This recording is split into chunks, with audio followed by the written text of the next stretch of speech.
43 લાખ મત એટલે કે 13% જેવા મત મળ્યા અને આપણા 5 ધારાસભ્યો આપણે ગાંધીનગરમાં પહોંચાડ્યા.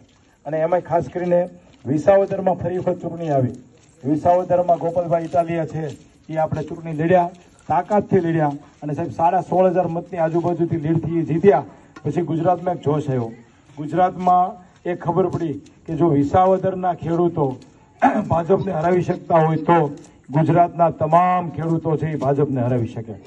આ લક્ષ્ય સાથે વિસાવદરની ચૂંટણી પછી કેજરીવાલ સાહેબે લક્ષ્ય રાખ્યું કે અત્યારે ગ્રાઉન્ડ લેવલે આપણે તાકાત લગાડવાની છે, ઘરે ઘરે કાર્યકર્તાઓને મળવાનું છે, ગ્રુપ મિટિંગ કરવાની છે.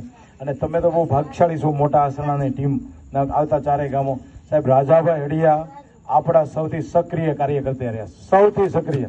મારી કરતા પણ વિશેષ રાજાભાઈને કીધું ને સાહેબ ખુટોડામાં ડોર ટુ ડોર કરવું છે, અહીંયા જવું છે, અહીંયા જવું છે, એ અહીંયા ગયા હોય એના ફોટા પડી ગયા હોય.